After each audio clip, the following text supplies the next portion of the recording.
Hello, hello, hello. Happy Tuesday, my bright, intrepid students. How are we doing today? We're good. Glad to hear it. All right. So, hopefully everyone is having a grand old time. Make sure we're all good here. Well, actually, it's not quite hooked up. Oh, we lost our tablet. 1 second. Of course we did. Of course we did. Here. We can get this all hooked back up again. All right. Well, so I hope everyone is making good progress on their homework. Okay, people started? Good, because it's not easy. Okay,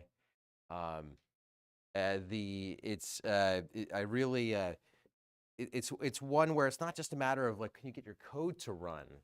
Can you also got to get the optimization to solve? Okay, and this is something you got to really sometimes you got to put your debugging hat on, right? And there's sometimes procedures that can help you try to figure out what's going wrong. So if you're doing an optimal control problem, you have a little pendulum on a car, and guess what? You're going to make it swing up on your own by yourself. That's what it's doing, right? That's what the homework's asking you to do. It's very exciting when you actually accomplish it, okay? But it's not always the easiest thing to do. Let me see. I might be able to. Give me a second. I want to fix my.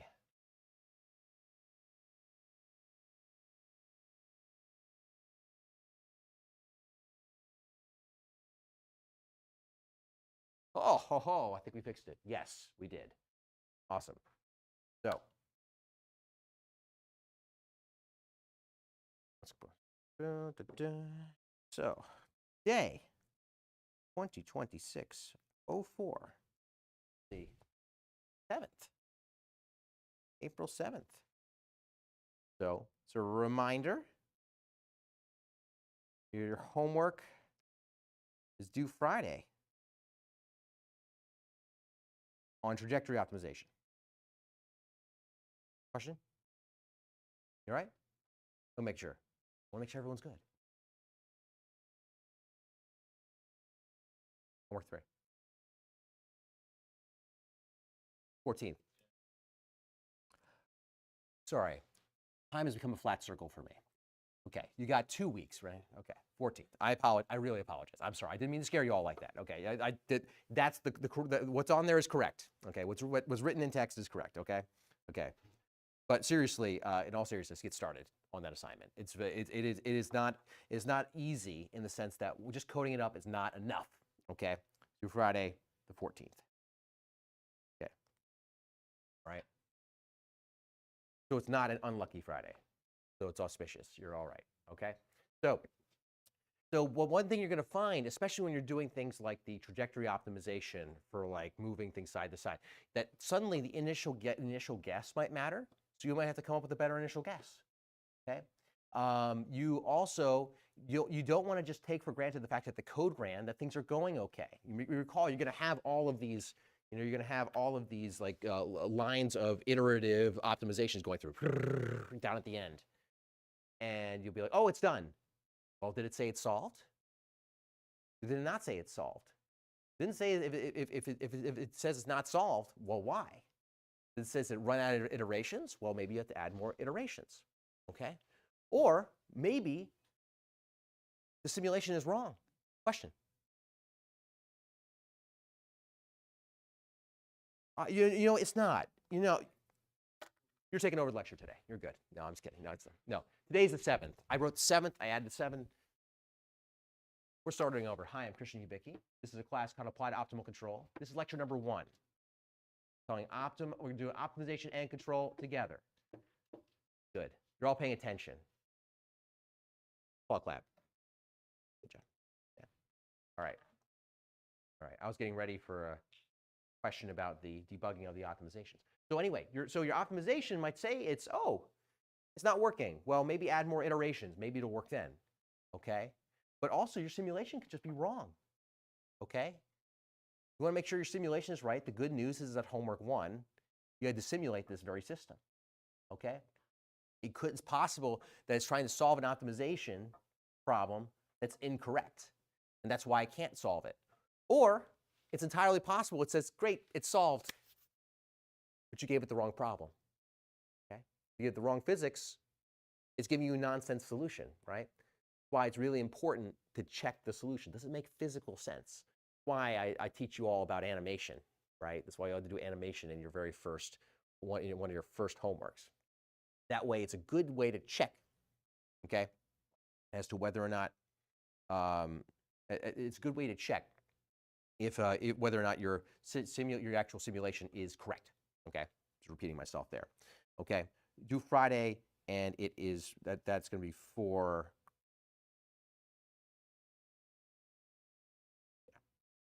yeah. All right.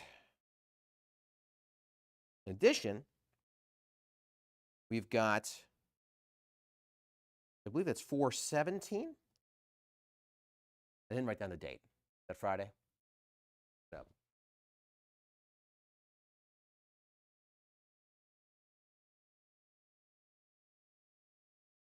Brownie points to tell me if someone tell me if that's Friday next week. Thank you. All right. Cool. All right. We're off to a great start this morning. It's due on the 14th. Due on Wednesday. I have 3 dates written on this thing, and they're confusing me. One of which is the 7th. Okay. Everyone. I'm going to explain to you the math that happened. Today's the 7th. Okay? And the 14th is a week from today. Not a Friday. But I have on my to-do list here for things to talk to you about the project, which is due on Friday. A project check-in, which will be due on a Friday. That's why I'm writing Friday. All right, okay. Stay with me, Cricket. Stay with me. Okay.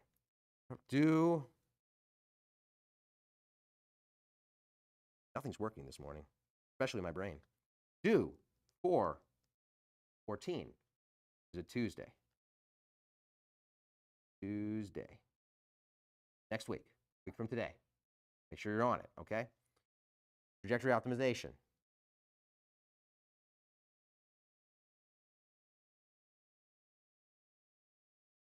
All right. Now, we're going to do a project check-in. This is due on Friday, okay?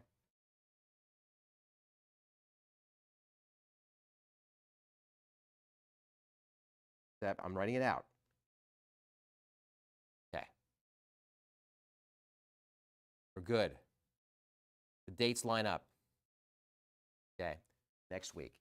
Okay. What this is about, I'm going to call it, generally speaking, I'm putting big air quotes, called a project draft. And there's a document that DJ is going to post right now for the end of class. The project draft. Okay. All it is, okay, is you showing me that by 4/17, Friday, we all in agreement on that. Okay. All right. You should be able to show me that you can simulate your system. Okay.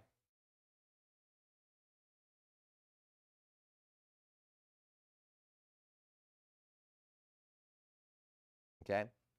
And there is an official project. There's an official project format. There's a link in the document. So you want to write your project document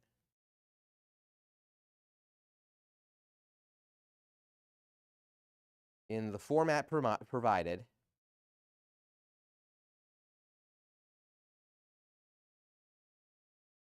Okay. Up to and including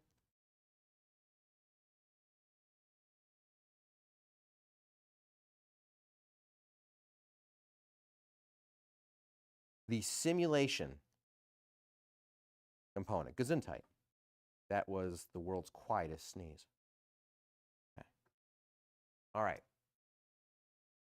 So your physical system, again, this is the reason is we have a check-in. That way the TAs can say, okay, yes, you can simulate your system. But what does this mean? Okay. So let's say your project is, a very simple like driving car simulation. Just an example, right? Okay. You want to show that works. You step on the pedal. hey, look, it accelerates. Here's an acceleration curve.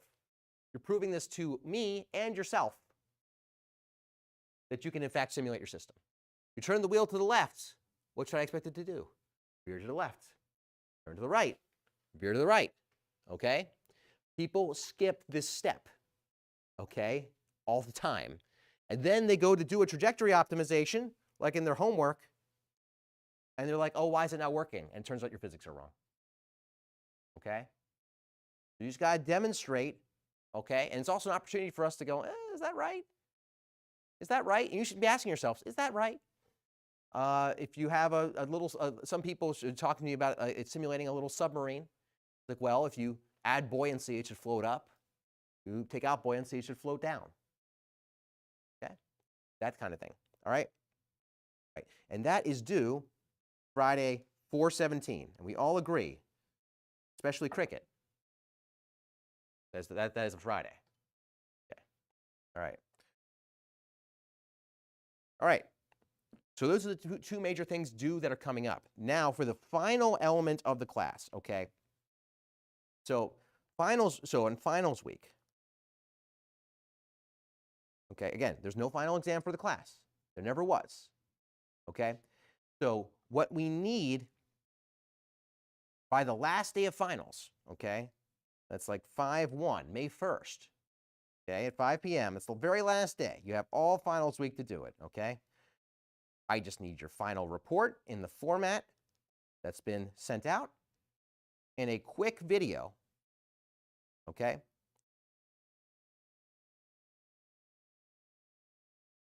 Presentation, okay? If you need to know, if you have, this can be simple. You can just do it on Zoom, hit record, get an MP4 file, sorry, and upload it, okay? All right, but and there's only one per group. That's what you need to finish the class for the project, okay? Question? It's a presentation about your project to an audience that wouldn't know what your project is about. A walkthrough of the code is not required, okay? Think of it as if you ever given a conference presentation about your work. No one ever does a walkthrough of their code. They'd be horribly bored, okay? Granted, I've been bored in presentations, to be honest, but, okay? But it's designed to be, it's like, hey, this is what our project's about. This is our motivation. This is how we, this is what we wanted to do. This is how we simulated it. Look, it's working in simulation. Hey, those are all the things that you're already working on and we'll be doing for your project draft, right? And then here's it being controlled. Yeah. That's what you got to show. It doesn't need to be a long presentation. The exact time amount that you need, I believe, is in the document that we're going to post. Okay. All right. Cool. All right. Other questions? All right. So you should be very busy getting your trajectory optimization done due Tuesday at 4/14, as I've always said. Okay. And then you'd have a simulation of your physical system 3 days later. And you meaning you have to talk about it in the PDF format that I send. Okay? All right. We'll put out those assignments on. We'll put that assignment out on Canvas. Any other questions before we begin? Okay. All right. Actually, nobody online could see any of that. Is it not working? Oh, that's why. Boop, boop, boop, boop, boop. This is why it's important to be here in person, like all of these fine students here. Okay. Due 4/14, the homework, project check-in, called the project draft, due 4/17. Okay. All right. With that, let's get back to some real fun material here. So last time, recall we talked about forward and inverse dynamics.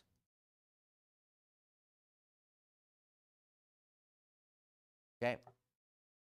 Now, forward dynamics, that's more or less a simulation.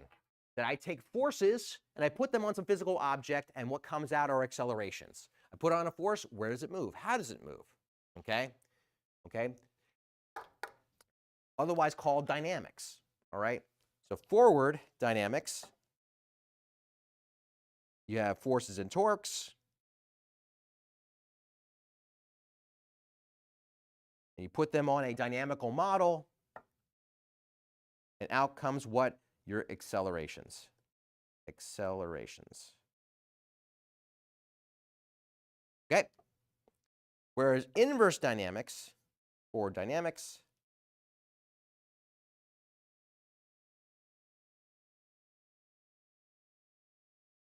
is the opposite, shockingly. Shockingly, it's the opposite, where you've got your accelerations that you want, or even measure sometimes, and you say, hey, what are the forces and torques that cause that? And you still need some dynamical model in there in order to know which it is. Now this one here, inverse dynamics, it can be really useful for control, as we talked about. Okay? So it's useful for control because we can say, hey, these are the accelerations that we want in a given moment. So here's the forces and torques we would need to apply with our motors or our actuators if it's if it's any kind of physically controllable system. Okay? So this is very useful for control. So ID often is called ID. So ID, useful for control and analysis of motion. Okay? So in the big picture here,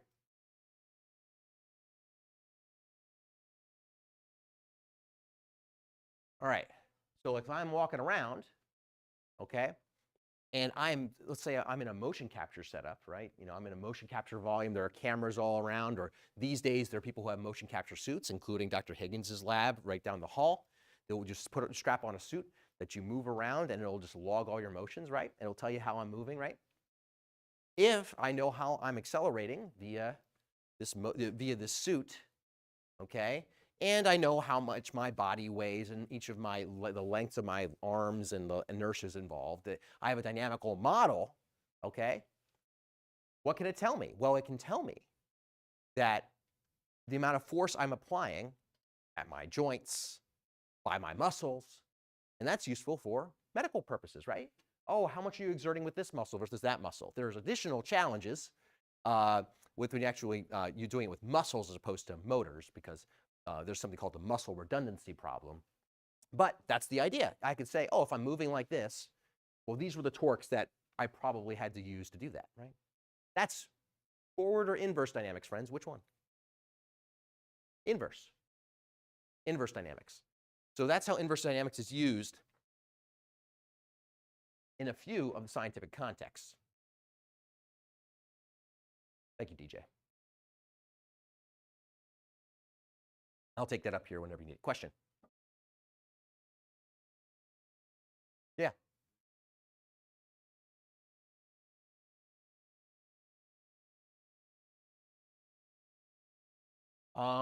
You're actually talking about global versus local state estimation.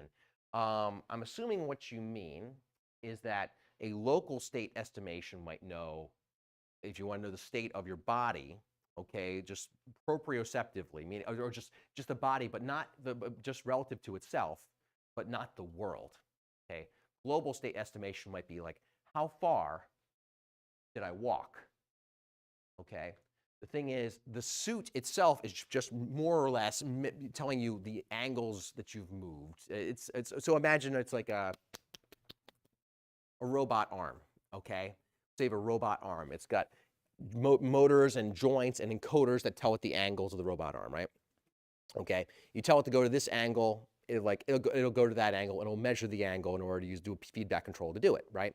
But imagine you take that arm and you just toss it on the ground and it's flopping around, okay? There's no sensor that tells it flopped over 10 feet that way. There's no sensor for that. That might be more of a global state. I'm assuming that's what they may be meaning, the world state, but that's just my guess. Okay. A little different than what we're talking about. But it's not, but it is kind of a useful, it actually might have some relevance to why inverse dynamics, while it's a really nice control method, if you know the accelerations that you want, and you have enough torques and motors at your disposal to do what you want, that's great, okay? But as I mentioned a couple times, if you don't have motors on every single joint and every single degree of freedom, you know, just take me, okay? I'm going to leap. Everyone stand back, okay? Okay? When I was in the air, there was nothing I could do with any of my arms whatsoever that was going to affect the center of mass trajectory of my body. I was, just Newton's laws, sum of the forces equals ma on me, okay? And I didn't have the ground and ground reaction forces to act, to have any external forces on me. The only external forces on me were gravity. And I'm not changing that, okay? No matter how many actuators I have in my arms, once I flap really hard, nothing is changing that trajectory, right? Okay? So, and what we got to, where this came into play, so we would call the Euler-Lagrange equations.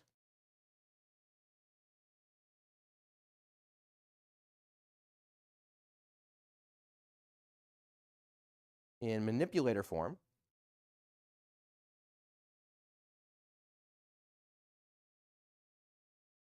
Where you would have, where we would turn it into an inertial matrix, M of Q, Q double dot. I'm getting rid of the of t's, you know, plus C of Q, Q dot, plus G of Q is equal to, we said some matrix here we're going to call B times tau, and we're not going to have holonomic constraints on there, but this is the simple version of it, right? So if you have some desired acceleration, Q double dot, for all your joints, okay? And you have some measured Q and Q dot, your position of velocities for all your degrees of freedom, right? You could solve for tau, right? That's inverse dynamics. What's my I know my acceleration. What is my tau, right? Okay. Now this B matrix, we haven't talked much about, but we kind of did it implicitly when we were talking about having an arm with 2 degrees of freedom, okay? You might recall that we had a torque at our shoulder, a torque at our elbow, right? And so the torque on our shoulder affected our first degree of freedom, and then the torque on our elbow affected the second degree of freedom, and via Newton's third law, a torque, an equal and opposite torque on the other degree of freedom, okay? So the way that you could write that is that you had torque could be equal to a vector with 2 torques, tau 1 and tau 2, right? And this B vector, for example, this is all for example here, for our 2-link arm, right, with a motor and a motor attached to the wall, tau 1 and tau 2, okay, where the B matrix, you would have a positive torque, tau 1 would accelerate our first link positively, but our second torque would affect the first link negatively, but would accelerate the second link positively. 1, and the first torque does not accelerate the second, does not directly accelerate the second link at all in the instant, okay? You have that B matrix, right?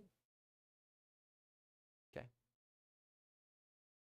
If this B matrix is invertible, we can solve for tau, right? We'd have to multiply by, multiply by B to the -1, meaning you have to take a matrix inverse. Do you take a matrix inverse of any matrix? No, you can't, right? In fact, imagine we had no second motor. Okay? Pretty sure that's not invertible anymore if these are zeros. Okay? So if that B matrix is not invertible, so if not invertible, it also could not be square is the other thing. You know, you only have one motor. It's a 2 by 1 or a 2 by 1. It has to be square in order to be invertible. See, if not invertible, you can't do inverse dynamics. Okay? Oh no, can't do inverse dynamics. That stinks.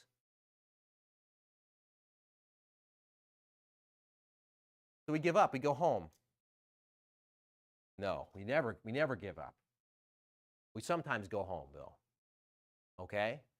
So just because you have some desired acceleration here, q double dot, you know, let's say you can't get that perfectly to what you want. But maybe you can just get it to be good enough. Good enough.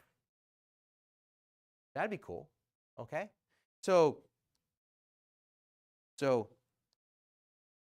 in situations where ID cannot perfectly achieve desired accelerations,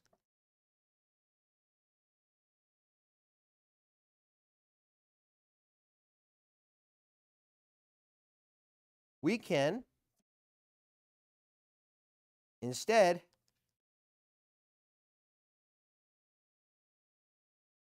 find torques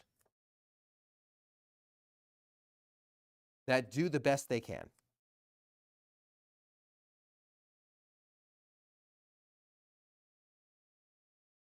In the context of this class, we have a word for doing the best we can called optimization, right? Let's do the best we can. You can use optimization. So what you could say is you could say, hey, I want to find some set of taus that are the best set of torques that I can. All right? Okay? What do? I want them to, tau stars, I need them to be torques that minimize argmin, meaning we want to find the torques that minimize a particular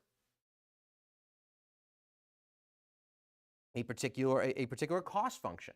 Okay? Let's say it's the difference between our desired acceleration and our actual acceleration. Now, we don't want it to be the difference itself, because if we want to minimize a difference, it'll just say, hey, let's minimize it by making it negative infinity. That'll do. So what do? Anybody? Do we triangle it? Do we pentagon it? Do we hexagon it? We square it, right? And the fancy way we square it, and when it comes to a vector, is we would do a norm, okay? So we would do a norm of q double dot desired minus q double dot. And it'll be a 2 norm. Now recall that the 2 norm, that's the distance formula. You know, blank squared plus blank squared plus blank squared, all square rooted. And because I don't want to see a square root in my cost function, thank you very much, I'm going to square it. So this is just, this is going to be, you know, q1 double dot desired minus q1 double dot squared plus q2 double dot desired minus q2 double dot squared, right? Continue, right? Yeah. Right? So we can minimize that. Do the best we can. And guess what? I'm seeing lots of squares here in my cost function. This might be a nice optimization. What kind of nice optimization might this end up being? Quadratic.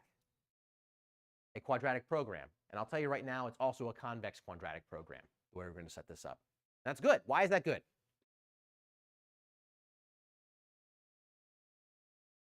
They solve quickly and reliably. And that's good if you're controlling. If you want to figure out torques now, you don't have time to wait. My robot has to stop and wait for a minute to know what torques to apply. No, thank you. Okay? It's fast. Fast. Okay? We can also add constraints. That's the other beauty of this, because while in my body of strength have infinite torque, mere mortals do not. Okay? Subject to the constraints. That tau is greater than equal to some minimum tau, and greater than equal to some minimum tau, and less than or equal to some maximum tau, right? That's a linear constraint. Guess what? Still a quadratic program. That's still good, still convex. You can check the Hessian. It's still positive semi. This will be positive semi-definite. Okay? All right. So this is a least squares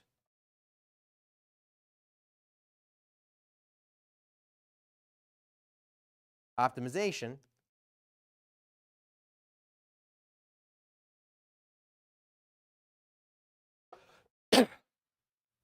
excuse me.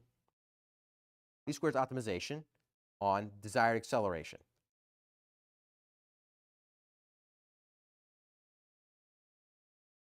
Okay? Now we're going to flesh out this equation a little bit, though. Excuse me a second.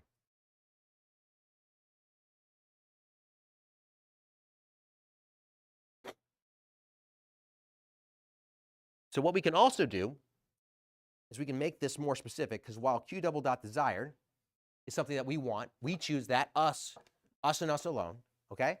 This Q double dot, okay,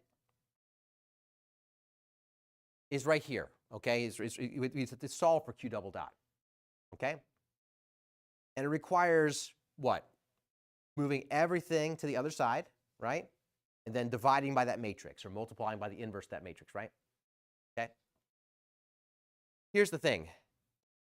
In some of the ways we're going to formulate this code, we're going to write this matrix out symbolically. Like in each matrix entry, there's going to be some big like sine of Q and plus cosine of Q times L squared. The thing, all that crazy nonsense I was showing you in the Lagrangian mechanics part of the lectures. That's all going to be in that M of Q, right? Which means the inverse of that M of Q. Uh-oh, I saw Christian make a face. I don't know if that was intentional. I'm just picking on you because you made a face. I was in you're in my sight line. You just made a face. I saw you. This is going to look nasty. Real nasty. As mathematicians have often said. Especially as that matrix gets really big. Has anyone seen a big matrix inversion and the equation for it?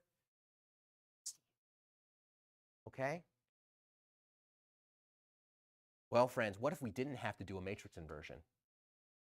Well, I'm glad you take a breather. Oh, thank goodness, no giant matrix inversion. We don't have to do that. Here's a cool trick we're going to do. We're going to solve this equation for Q double dot without ever having to do a matrix inversion. Here's a cool trick. Right now, our decision vector is just taus.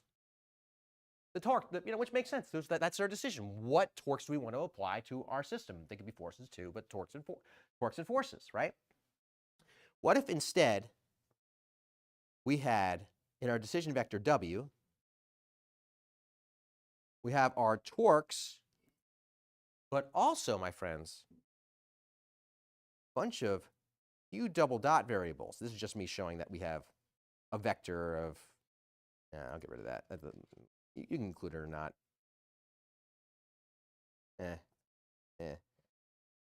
Right? Where Q double dot is a free variable now. Okay? The free variable. decision variables, right? Okay? What we can do is that's a free variable, my friends.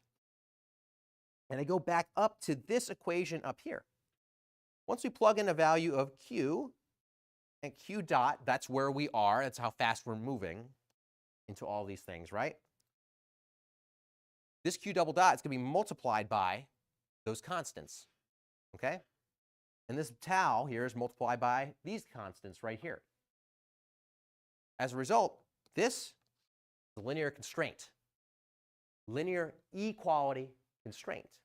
So I can rewrite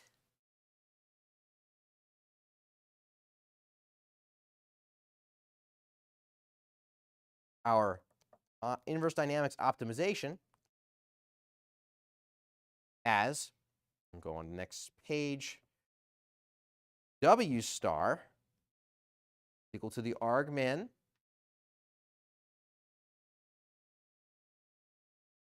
of W. Again, here is a, we have Q double dot desired minus Q double dot 2 norms squared, so it's just a sum of squared terms. Subject to the constraints that we have some limits on our torques. Torques are less than are greater than our lower limits, but less than our upper limits. All right? And we have this new equality constraint. What is it? It's our dynamics. M of Q, Q double dot, plus C of Q, Q dot, plus G of Q equal to B tau. This is now an equality constraint.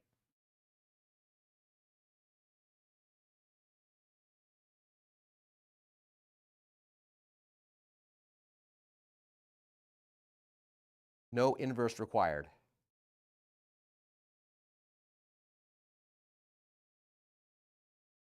Of M.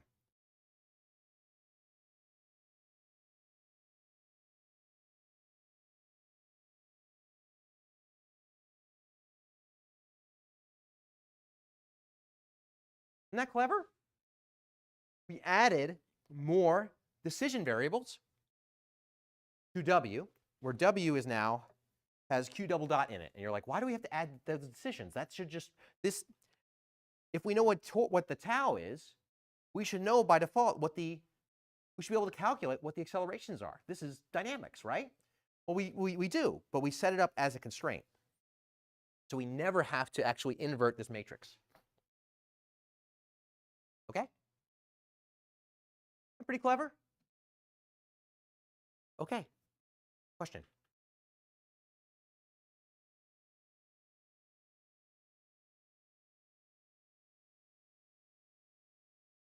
How is the equality constraint handled? It's handled by the solver. There are many solvers for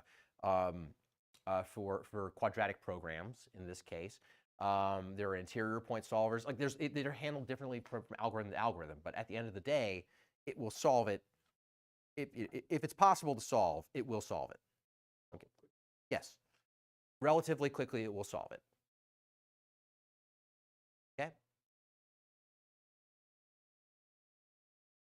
Okay. Does that make sense? A little clever. Mostly because I don't want, so literally, I had a friend and colleague, his name is, he's now a professor at Ohio State University.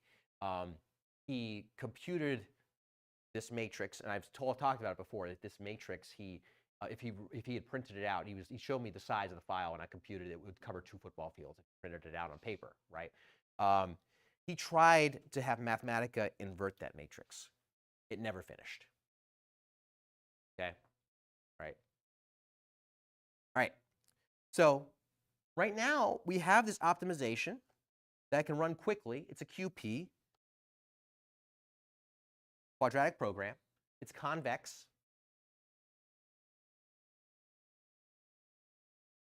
So it runs quickly. I mean, and in practice, it runs in milliseconds, okay? So that means that every time step for your system, you can measure, hey, what is my current position with your measurements? What is my current velocity with my measurements? Plug them into those matrices. Boom, boom, boom, boom. You have those matrices. Now, solve the optimization. And it gives you the accelerations it expects, q double dot, and it gives you the taus.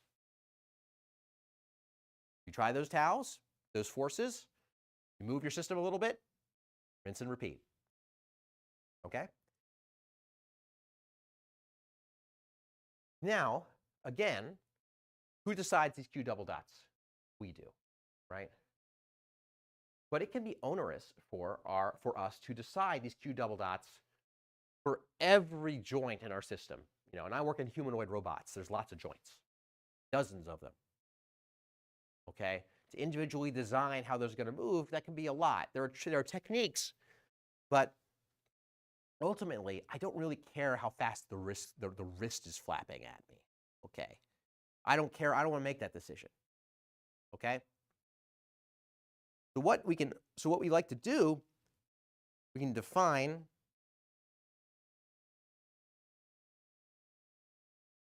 a task space. Okay? Imagine we define some task space. We'll call it, in this case only, we'll call it f of q. Okay? Basically, it takes q and through some function f maps to a task. Classic task space is the end of a robot arm. This very end, it's got the very end of the robot arm has a name. Anyone know what it's called in robotics? Not part. Yes. End effector. Yes, end effector. That's right. So, for an example, is the end effector of a robot arm. You might not care so much where the elbow is positioned. You might only care, you know, what you have to grab. I want to grab this, right? I didn't care what everything else is along the way, okay? This is sort of related to inverse kinematics for people who've taken a pure robotics course. It's not a pure robotics course. This is a controls course, more general controls course. It's called an end effector. It's the thing at the end of my being that affects the world. Okay? Here is a little anecdote why it's important to know what the word end effector means. So, has anyone ever heard of a company called Theranos? Anyone heard of this? Cool people. Anybody? Yes. You remember anything about it?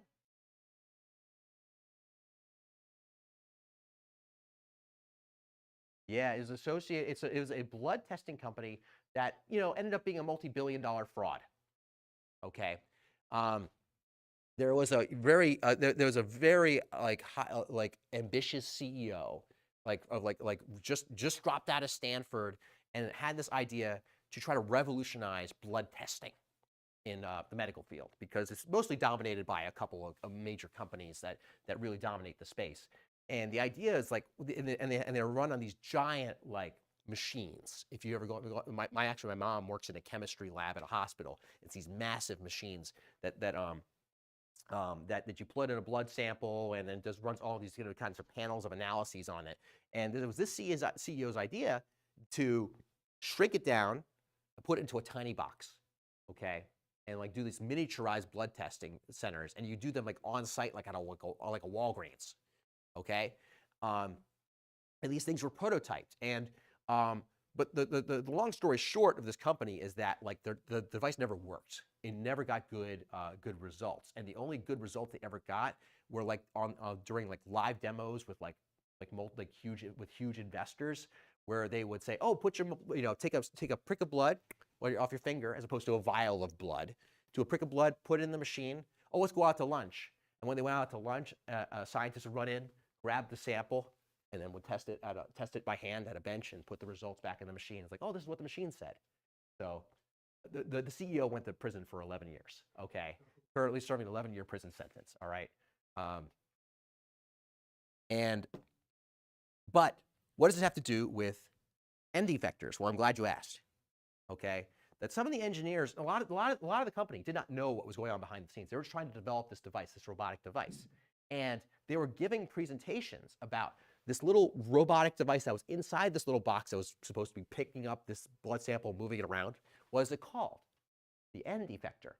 And but the CEO's number two, who was so confident in everything that they were saying is about the device, they kept calling it an endo factor. An endo factor. And the engineers were like, what is he saying, endo factor? But he said it so confidently. And realized they're like, does he not know what he's talking about? And that was one of the first clues of like, I don't think they know what they're talking about. And so people in the company were starting to realize maybe this isn't, maybe not every, maybe my little part of the project, it doesn't have a big enough view of everything that's happening. Maybe things aren't as what they seem. So he kept calling it an endo factor. It's an end effector. So if you don't say end effector, you could get busted for fraud. That's all I'm saying. Okay. When I read this anecdote in the book about this, it's like, oh, I can't wait to tell my classes. So, all right, end effector of a robot arm. Let's say you have that function. Okay. So here's a classic example.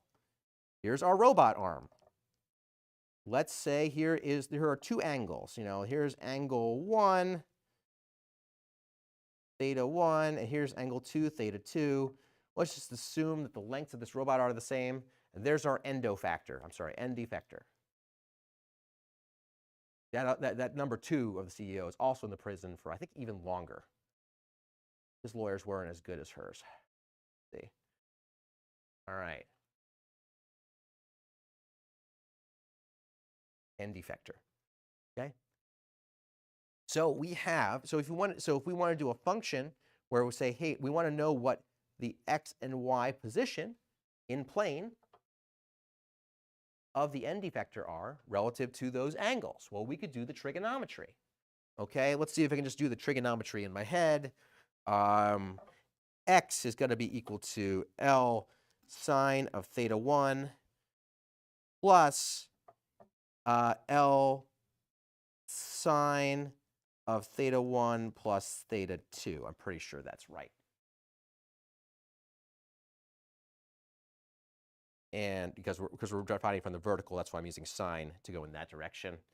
Okay, and then y is equal to L cosine minus L cosine of theta 1 plus, I believe this is now, so minus L cosine of theta 1 plus theta 2. That's just me doing trig. Okay, there's no, review that at your leisure. Okay. Well, guess what, friends? That's my task space. Okay, f of q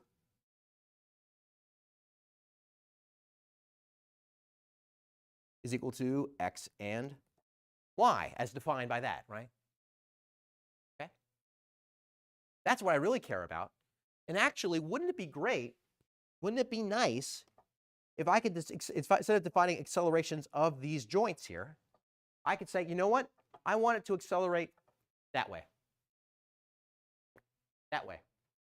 That makes more sense as to what I might want to achieve. I don't know what the heck I want here, I'll be honest. But if I wanted to move that way, I could say, hey, I want the end effector moving that way, accelerating that way. Well, here's the fun thing. I could say I could have a desired task space acceleration. Okay? Let's just call that Z double dot desired.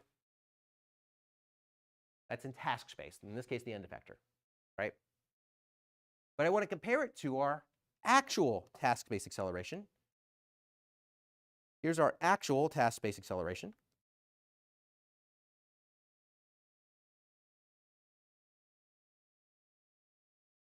Excel. It's going to be d f of q dt squared, right? or f double dot of q. That's just saying, hey, here's where I am in task space. Take two time derivatives to get task space acceleration.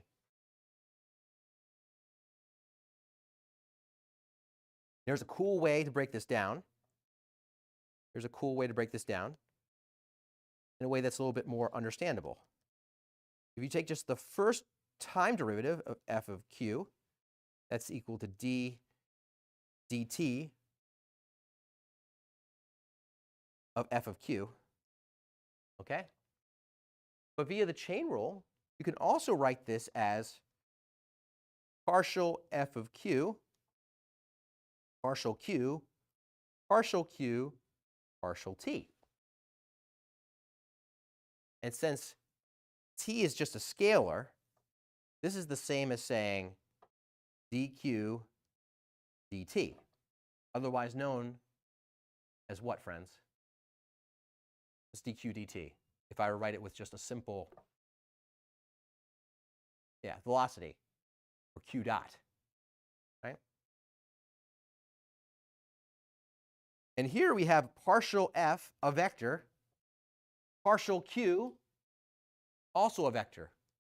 Anyone remember our fancy name for the partial derivative of a vector with respect to a vector? There's the j, Jacobian, right?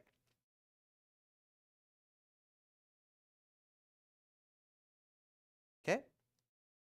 So this is just j q dot. That's j. That's the first derivative.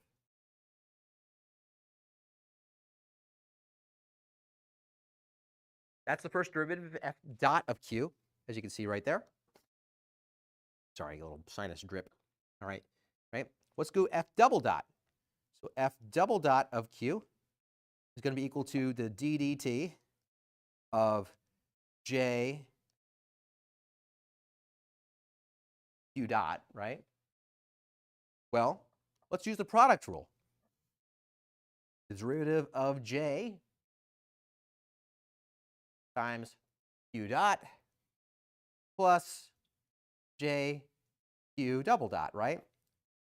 Product rule is derivative of that times that plus that times the derivative of that. Remember the product rule from calculus, right? Applied with dots. It'll make it a little cleaner there, q double dot.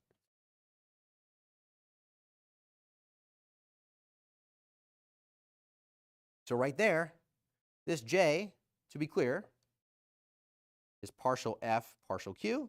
Good old-fashioned Jacobian. We know how to take those. So here's the time derivative of our Jacobian times q dot plus j times q double dot. That's our acceleration in task space.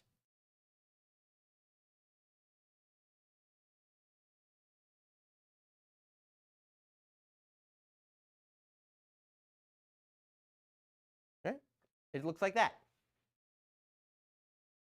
So if we want to set up an optimization problem where we say, hey, I want to know what torques are going to drive me in task space in that direction. Okay? This here is the term that tells us what the actual task space accelerations are. Okay? Just as a refresher, because I'm sure you all, even though I'm sure you all remember perfectly. Okay? Let me pull this up.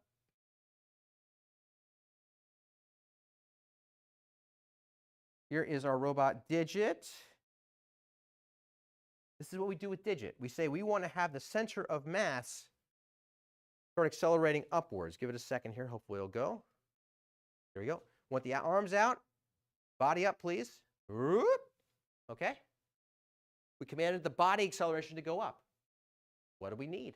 We needed the task space, which was the position of the body relative to the feet. We took the Jacobian. Okay?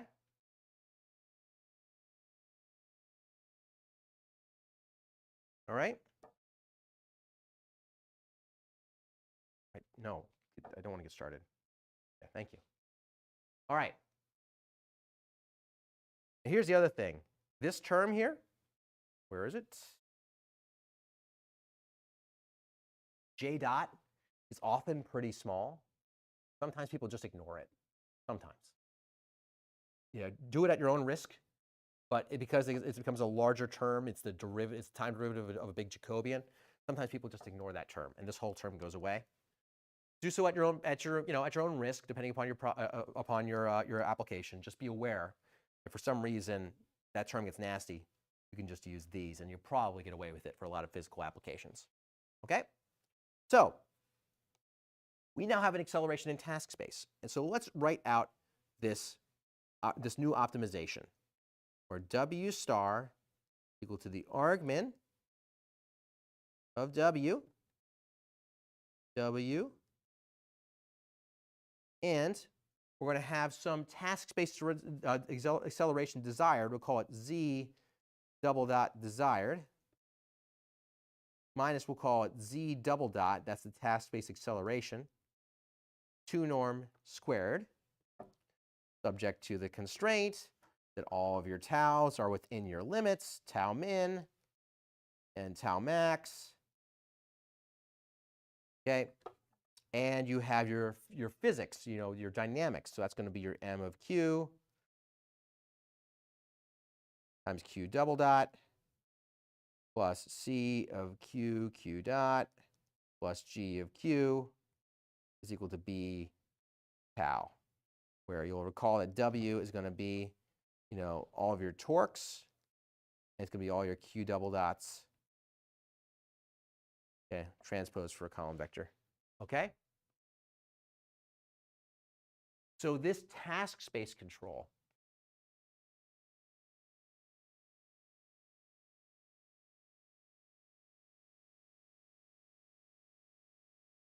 is also called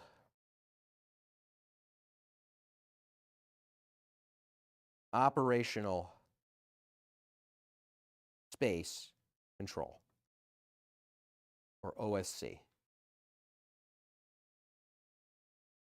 Okay? Think about how handy that is. You have this complicated mechanism. Okay, it can have many joints, it can have lots of interconnected components with lots of different torques and things you can apply, right? Well, here we set up, this is just a quadratic program that allows us to define the direction we want our task to go in. It might not be able to perfectly achieve it, so it's going to try to do the best it can by getting as close as possible with this cost function, right? But it does so being aware of all the dynamics of that system. And Matt, one of the things we did with that robot, we said, hey, we want the arms to go here, right? End effector positions. And if we wanted to change the robot, so if we wanted to attach like a weight to one of the arms, if we just updated the inertial matrix and all the relative terms and the dynamics, right? We say, hey, there's a weight on the arm now. We still want you to go there. Well, guess what?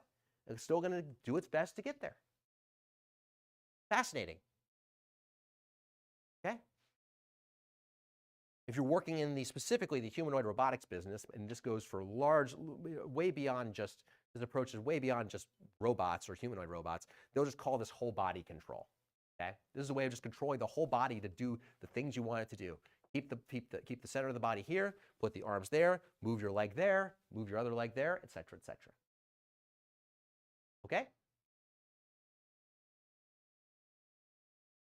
Okay. There's one last piece of this that is actually really handy. Okay? This Z double dot desired, we could say, yes, we want you to accelerate in that direction. But we could also turn this into a feedback law. So let's say I have an operational space controller on my arm here, and I want to move this pen to here, toward the camera. Okay, right? I could individually design each of these accelerations along the path, or I could just say, hey, I want to be here, I am here, accelerate more when I'm further away, accelerate less when I'm closer. That's a proportional term. In fact, if I'm going too fast, slow me down. That's a derivative term. It just goes there. So if someone bops my arm, guess what? Comes back. Bops my arm, comes back, etc. Okay? Make sense? All right. So what we could do is we can add a feedback control law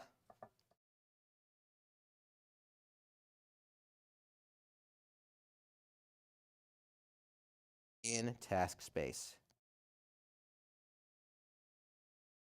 You could say that you want your z double dot desired is equal to some proportional gain z desired minus z. This is just f of q plus the d gain, which is z dot desired minus z dot. And that is f dot of q,